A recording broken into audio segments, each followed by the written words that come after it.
The alert goes out. Your phone screams. The sirens start. Every news channel cuts to the same breaking banner.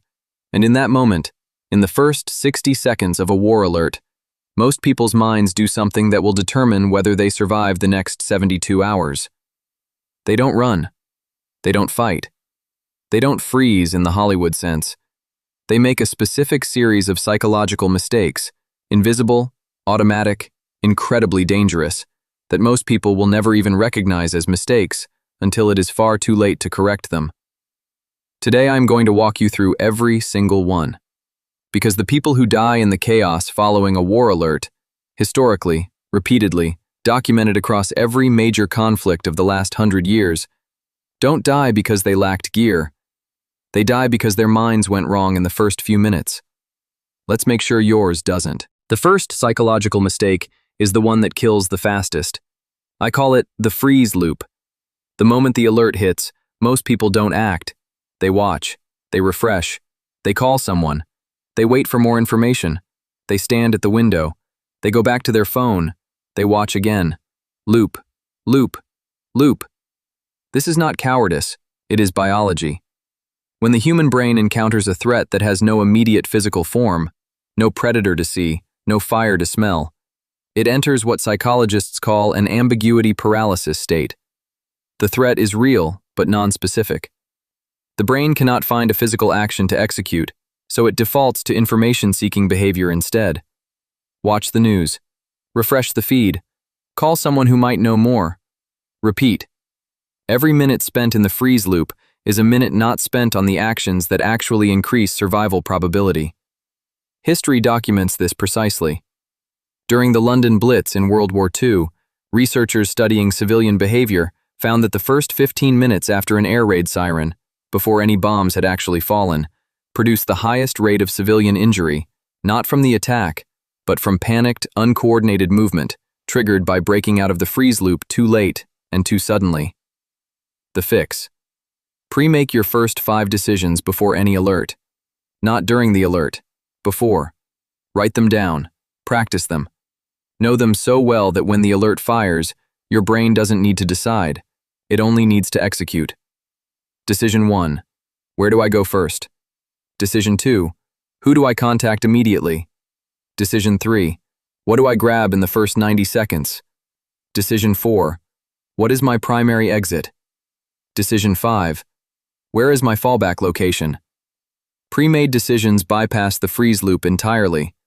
Your brain stops searching for what to do because it already knows. Mistake number 2 happens immediately after the freeze loop breaks. Information overload paralysis.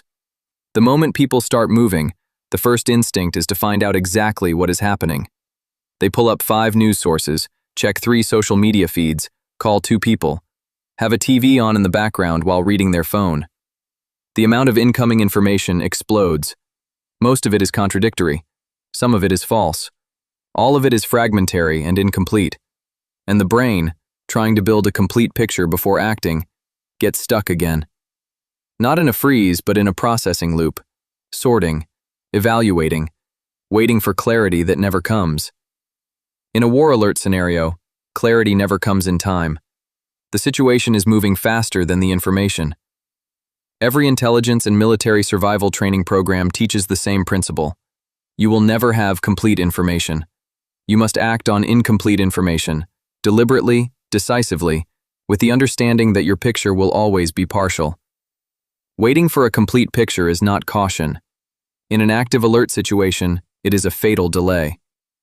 The fix. Pick one trusted information source before any crisis. One NOAA radio. One government emergency broadcast. One pre-agreed contact in your group. Consume from that one source only during the first 30 minutes. Make decisions on what you know, not on what you're trying to find out. Information discipline in the first 30 minutes saves lives. Information chaos costs them. Mistake number 3 is one of the most seductive and most dangerous. Social proof seeking. When the alert fires, most people, unconsciously, automatically, look around at what everyone else is doing and use that as their behavioral guide. Neighbors still in their driveways? Must not be that serious. People in the store still shopping? Must be a false alarm. No one else seems to be leaving, so maybe leaving would look like overreacting. This is a deeply wired human behavior. In normal social situations, where the crowd has useful information, following social proof is rational. In an emergency alert situation, it is one of the most reliable paths to becoming a casualty. The crowd's behavior in the first minutes of an emergency does not reflect the actual threat level. It reflects the average psychological state of people who have not prepared, are currently in the freeze loop, and are making exactly the same mistake you are making by looking at them.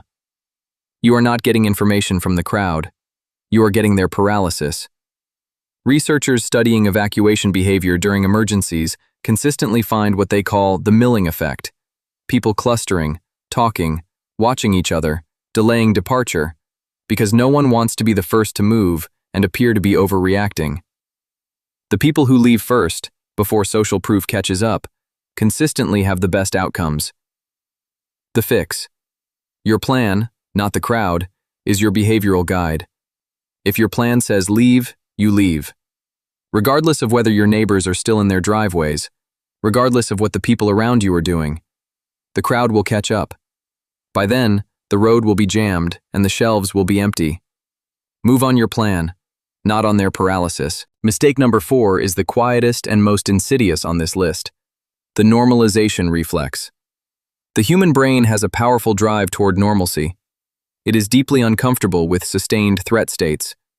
So when a threat is ambiguous, when it could be serious, could be nothing, the brain will actively generate reasons why it's probably nothing. It's probably a drill.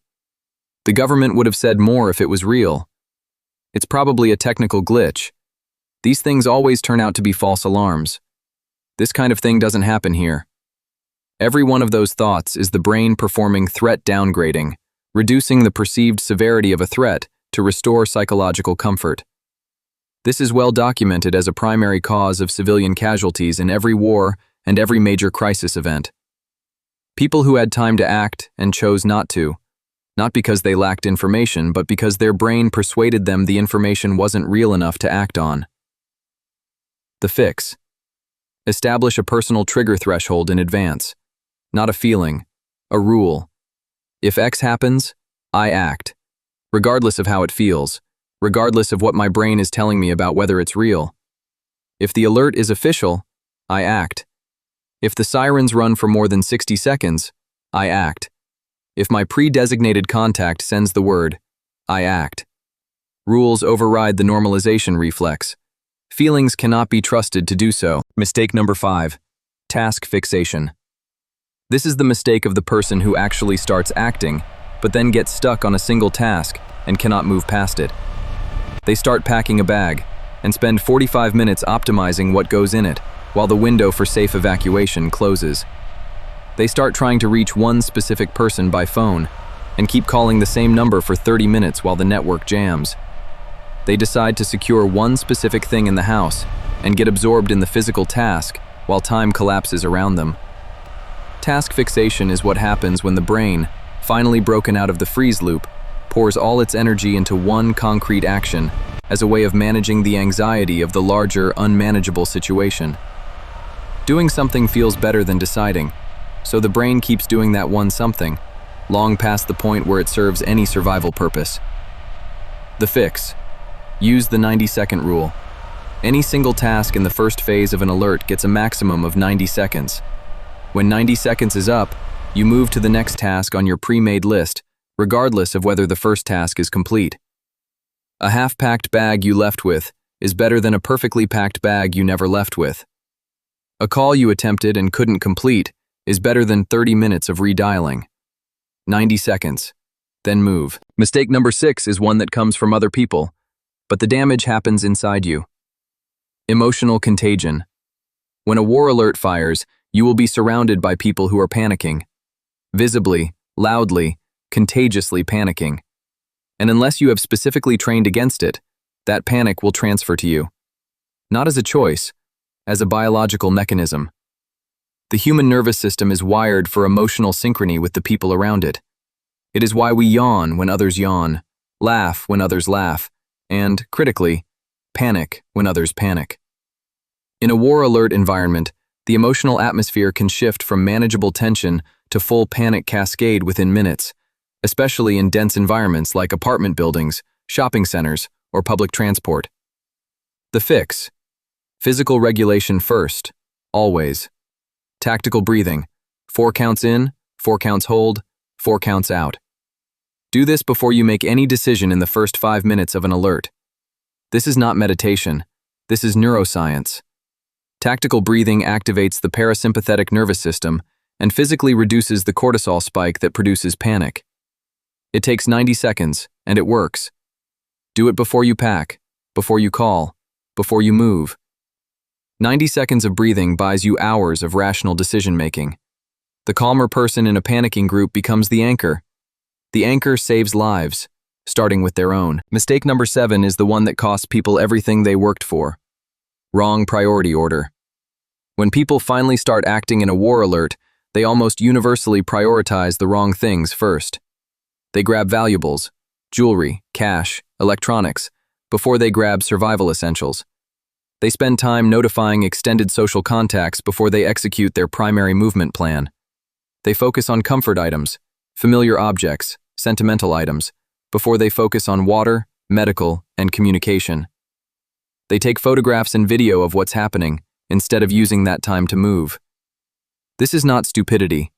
It is the brain's default prioritization, built for normal life, running in an abnormal situation.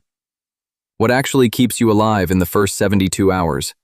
Water, medical capability, communication, documents, warmth, navigation, security.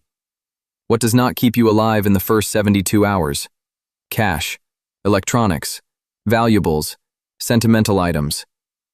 The fix. Your bag is already packed, before the alert, in priority order, tested, weighed, ready. If you haven't built and packed your 72-hour bag yet, that is the single most important thing you can do after watching this video. Because in the alert moment, you don't have time to make priority decisions. You only have time to grab what's already been decided. 7 mistakes. 1 pattern. Look at how they connect. The freeze loop buys the first dangerous minutes. Information overload extends the delay. Social proof seeking confirms the delay as reasonable. The normalization reflex provides psychological permission to stay delayed.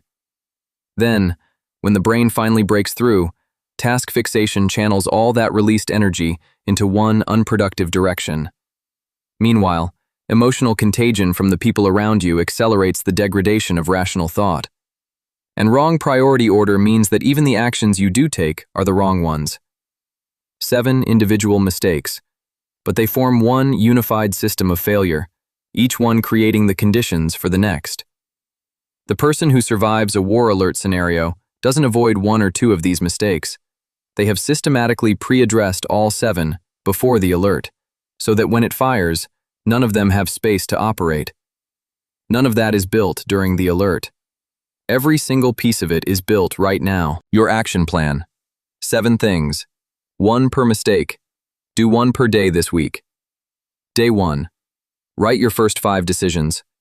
Sit down and write exactly what you will do in the first 5 minutes of any emergency alert. Specific, physical, actionable. Day 2.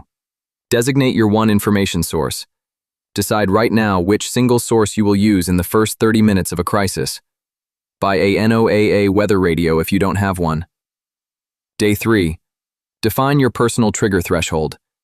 Write the specific conditions under which you will act, regardless of how the situation feels. Make them rules, not judgments. Day 4. Build and time your 90-second task list. Write every action you need to take in the first 15 minutes of an alert, then time yourself doing each one. No task gets more than 90 seconds. Day 5. Practice tactical breathing until it's automatic. 4 counts in, 4 hold, 4 out. Do it 10 times right now. Do it again tomorrow. Day 6.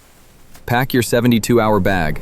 Water, filter, first aid, documents, warmth, communication, food, navigation, security. Pack it today. Weigh it. Test it. Day 7. Run a 10-minute drill. Alert yourself with a phone alarm. Execute your first 5 decisions list. Time yourself. Find what breaks. Fix it. The alert will come. Maybe as a drill. Maybe as the real thing. Maybe tomorrow. Maybe in 10 years. But it will come. And in the moment it does, your brain will try to make every single one of these 7 mistakes. The only thing that stops it is the preparation you built before that moment arrived. Not the gear, not the supplies, the preparation of the mind. Drop in the comments, which of these 7 mistakes do you think you are most vulnerable to right now? Be honest. The answer tells you exactly where to start. Subscribe and hit the bell. The next video covers the exact psychological training methods used by military and emergency personnel to precondition their minds against every one of these mistakes. Stay sharp, stay calm, stay prepared.